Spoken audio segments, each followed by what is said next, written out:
Hi, I'm John Lima, editor of Daily Economy, and here with me I've got Krupal Raval, CFO of Digital Realty in APAC. Krupal, thanks a lot for talking to me. My pleasure. You've recently launched your financial results, so you got $2.1 billion revenues worldwide. Can you talk more about the percentage that the Asian market represented?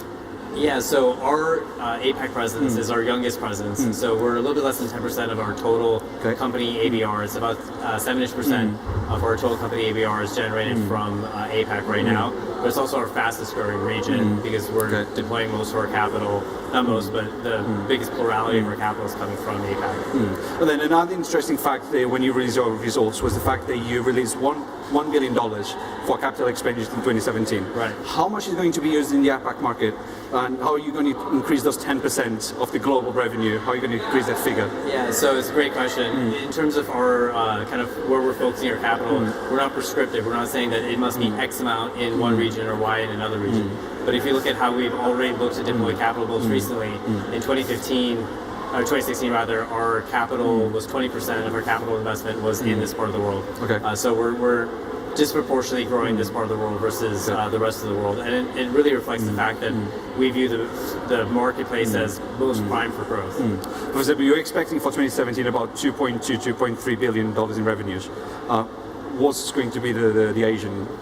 Yeah, so we have two data centers that are in the final stages of development that both go live. Well, one went live in Japan, one will go live in Japan later this year, and one in Singapore, which went live at the back half of last year. So those two, as they contribute, the revenue growth is going to be more meaningful from those. So our revenue growth from APAC should be more robust than other parts of the world, just by virtue of the fact that we now have new live data centers coming into the market. And then in terms of future capital investment, a lot of the investments that we'll make over the course of the year may not necessarily yield revenue in year because they're developments, but it's an area of the world that we're looking to invest most of our capital. And then as a CFO, I'm sure you talk to the other CFOs around the world, so Europe, North America, etc. How would you position the APAC market when you talk to these sort of guys? Because we sort of got the vision that North America, Europe very developed, Africa really underdeveloped, and then Asia sort of in the middle, climbing up to be alongside North America and Europe.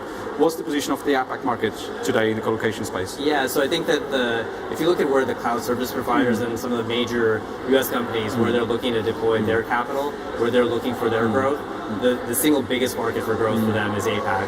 And so our intent is to follow what our clients need.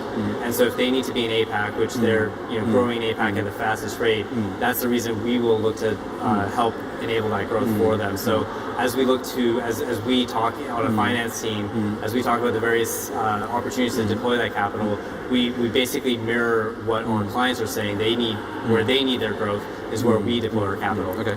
So you mentioned you got a couple of data centers coming alive this year and then next year as well. How are they going to serve the whole region? Because it's a huge region. So for example, the Tokyo data center, is it going to be used by Chinese companies? Because we know there's all this sort of regulations and governmental stuff going on. How are you going to manage these two data centers? Of course, we will expand the footprint a bit more. At least we're expecting that. I don't know if we can say that.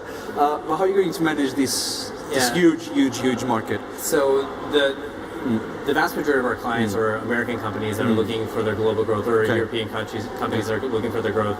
We're building those relationships with some local companies, and we have a robust sales team that we're growing in this part of the world. But in terms of our growth, by and large, it's been based on existing customers that have learned to trust our standards and our professionalism. And so they say, hey, we can look at Digital Realty as a one-stop shop. And having grown with us in North America and in Europe, as they look to deploy in APAC, they can use us as a trusted partner. And then when you look at the market, can you pinpoint three major differences when you compare it to the West? A fantastic question. It's a lot. It's a lot more fragmented in this part of the world because you go to Japan and the Japanese. So is it fragmented meaning it's a bit behind, or is it fragmented, needs a bit of consolidation, or both? Well, behind in the sense that the cloud adoption is a little bit more nascent in APAC than it is in the rest of the world. But that also provides the best opportunity because the most amount of growth is going to come for the cloud service providers here.